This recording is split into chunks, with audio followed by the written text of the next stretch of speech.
Alright, welcome to the second episode of No Subwoofer Needed. Today we are going to be reviewing these little guys up here. These are the Dayton MK402 active speakers, so these are self-amplified. I got these for about 85 bucks on sale.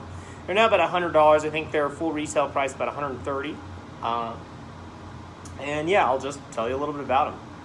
So what you got here is a very small speaker. The Q150 isn't huge, but this thing is quite a bit smaller. Looks pretty ugly with the grill on, and once you take the grill off, it looks a lot better. You've got this little paper treated cone here and a 3/4 inch silk dome tweeter.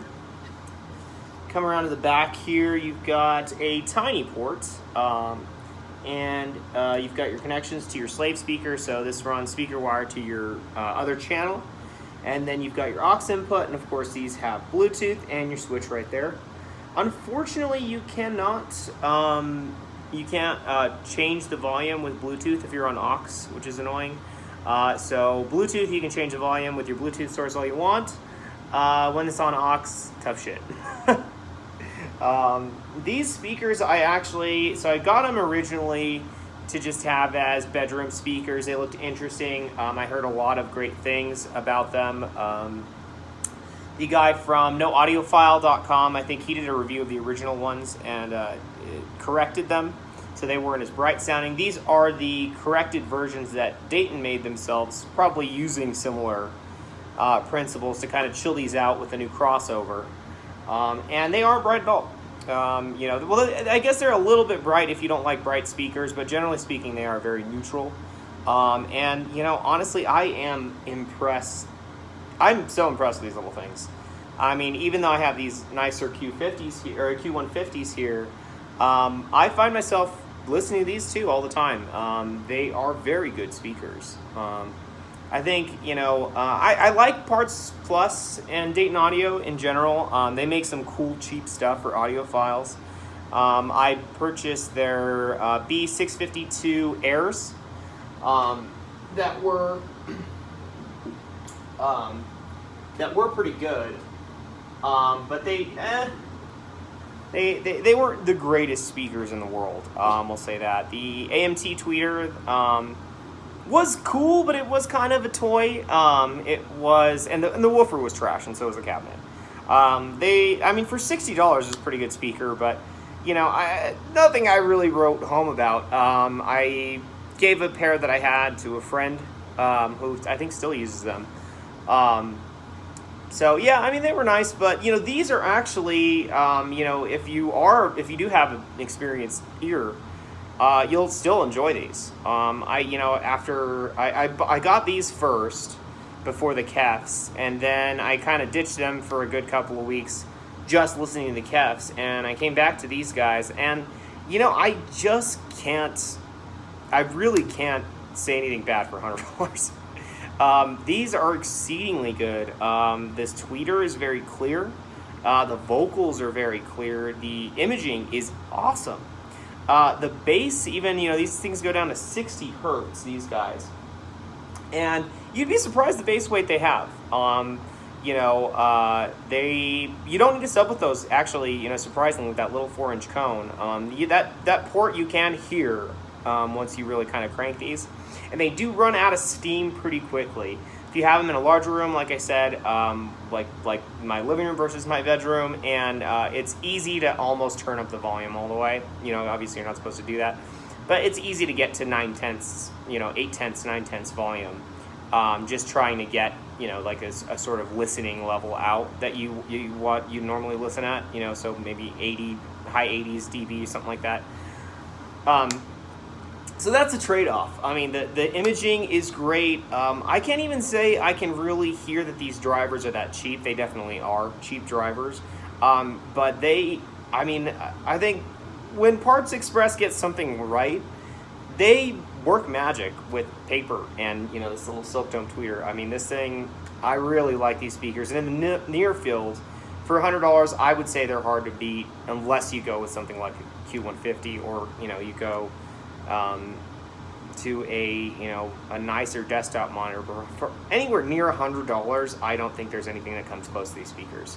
I like them so much, in fact, that I ordered the larger version of these, the MK442 transmission lines. Those will be here in about a week or so. I want to, kind of set those guys up and listen to them, see how they go. But yeah, I mean, lots of bass from these guys. You'll find that you can get the woofer to distort if you do have it too high, and that's the one trade-off, is these things sound amazing, but as far as pushing out SPLs is not one other thing. It's not going to be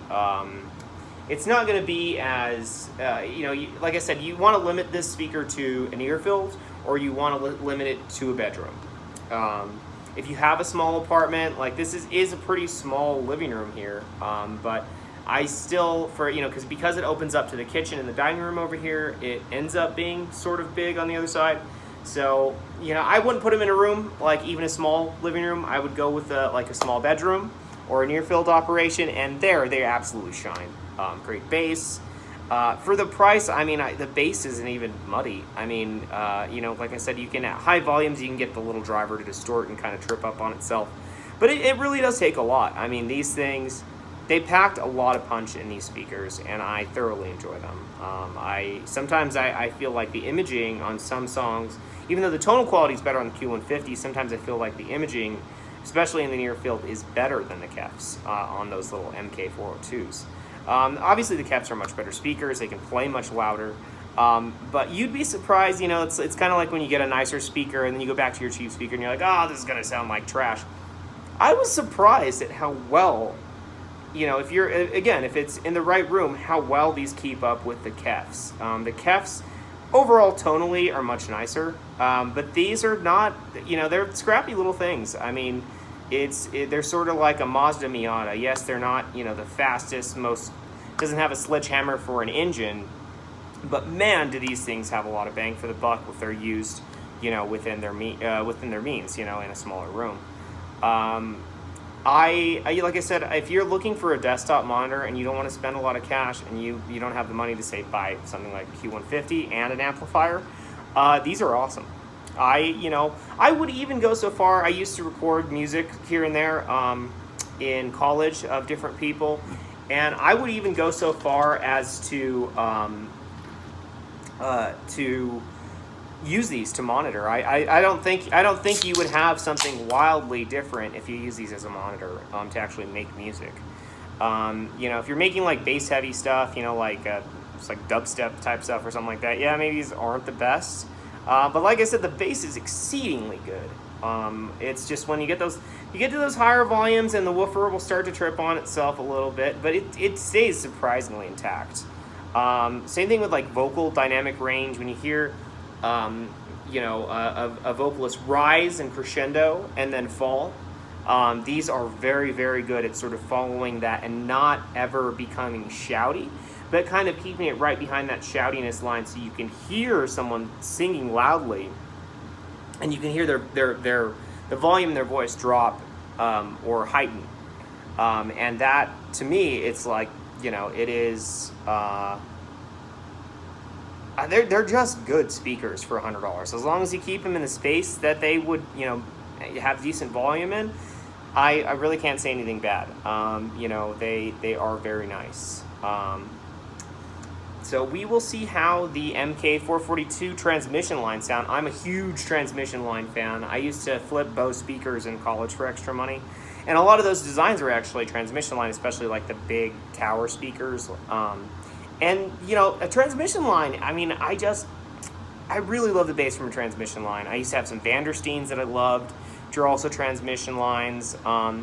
So hopefully those are very good too, and I think I will actually compare the MK442s to these KEFs here to see how they sound comparatively. I've heard good things, so and I really like the little one. The little speaker, like I said, just can't compete with the KEF volume-wise, and the tonal quality is better on the KEF speaker. So. We'll see how those sound. If you have any questions, feel free to comment. like and subscribe. I forgot to say that. And yeah, I mean, I have literally no followers, so share me with your audiophile friends if you like the content, and we'll see you guys next time.